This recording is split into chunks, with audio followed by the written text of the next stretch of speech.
Hi, this is Ralph Voelker, Scout Executive for the Pacific Harbors Council, and joining me today is Mike Movius. He's our Executive Vice President for the Council. Mike, how you doing this fine scouting day? I'm doing great, thank you. So Mike, tell us a little bit about who you are and what we're doing today.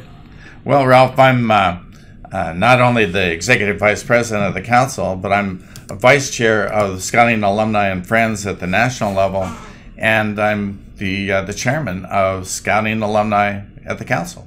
And you served with a group of volunteers on the Strategic Planning Committee from the very beginning of that committee. I did.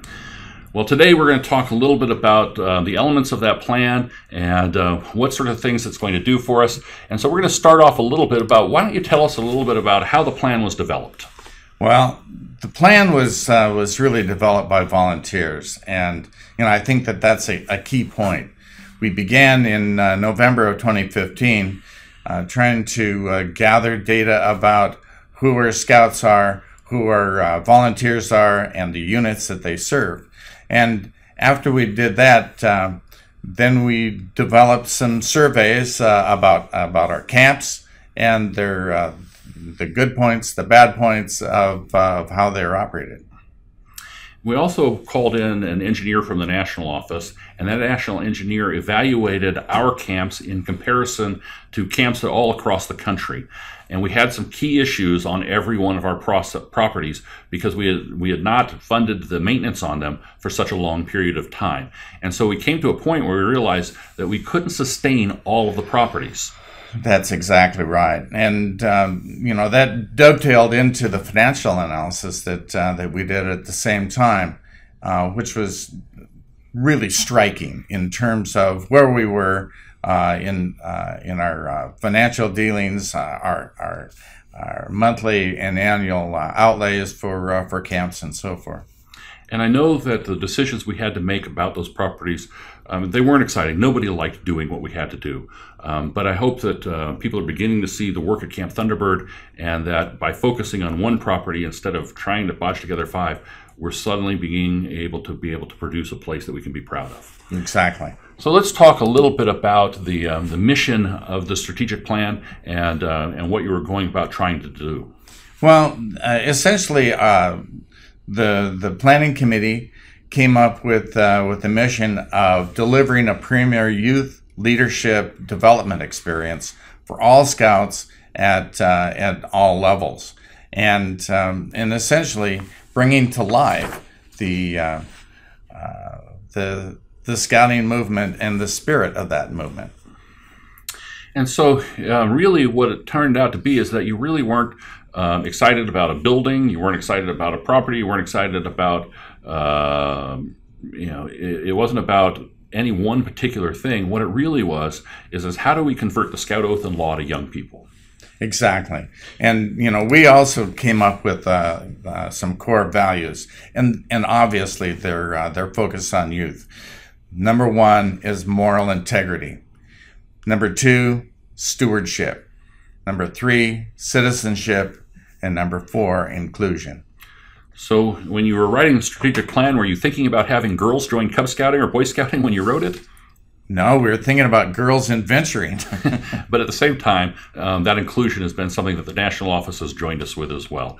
And so we're kind of excited that you guys were thinking far enough ahead to actually get that one even before it came out. So after the core values, you guys spent a couple of years working with different volunteers to put together the plan. So how's that plan organized? Well, essentially, Ralph, the plan is organized into three areas: unit excellence, operational effectiveness, and financial sustainability. All right, so why don't we spend a couple of minutes and talk a little bit about each one. We're going to start with unit excellence. And so what is unit excellence all about? What is it all about? Well, unit excellence is essentially the most important part of the plan, and it has to do with all of those aspects of scouting that touch scouts and their units. So what we really want to do is grow our membership and make it so that every young person has an opportunity to be introduced to the Scout Oath and Law. We want to make sure the scouts have a good experience by having trained leaders and trained youth in our NYLT program. We want to have as many kids advancing to Eagle Scout, because I know that's near and dear to your heart as part of the NISA group. And then we want to provide good service to our units by strong volunteers within our commissioners, and then provide a quality program. And that kind of sums it up in a nutshell of what the unit excellence was really all about. But the reason it's first is it's probably the most important part of this plan. It is. We then get into operational effectiveness, and we don't want to find ourselves in a position of ever being in financial trouble again, and really it's operational effectiveness that's going to make it so that that doesn't happen. Yeah, and operational effectiveness really has to do with our annual audits, district operations, communications, marketing, nominations, properties, risk management, and strategic planning. And when you look at the plan, you're going to see a lot of details about exactly what those items are about. I think the key thing is that we realized is that because we've had some troubles, we wanted to make sure that our audit was clear, and that we wanted to make sure that we began to communicate in a much better way to our volunteers about what we do have as properties, things that are going on. So let's also talk about financial stability. And so what does that mean for you? Well, financial sustainability really has to do with how we deal with our assets. We have areas of budgeting, compensation and benefits, endowment, finance, fundraising, and investment. So it does take a lot of money to run this organization, and I can tell you that because of the strategic plan, I have more volunteers helping with the budget than I've ever had before, and so we're beginning to see on the finance committees more volunteers involved with that, and it's beginning to become a nice team effort as we try and figure out a way to sustain this council financially. Exactly. You know, we've gone through a process, and we're going to continue to go through developing these committees at the board level. So we are really after a volunteer-driven council. So Mike, the strategic plan is an ongoing thing. It isn't just a plan that got set at a point of time and then it became something that we put away and we never look at again. What are we doing to make it so that this plan becomes a reality?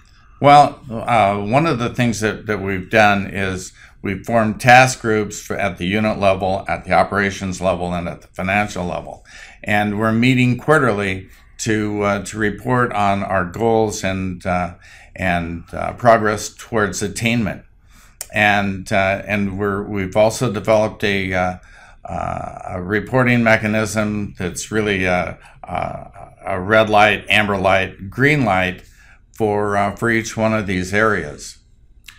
Well, Mike, I think that the plan is something that you should be pretty proud of, and the group of volunteers that put it together. It culminated 2 years of effort, and it continues to be something that's driving our council somewhere down the future. Anything last that you want to add as we say farewell? Well, I'd like to thank all of the volunteers who were involved in the development, and stay tuned. If you'd like to get a copy of the strategic plan, you can click on the link and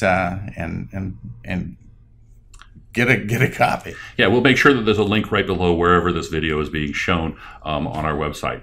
Well, thanks for watching, and I hope you guys have a great scouting day out there.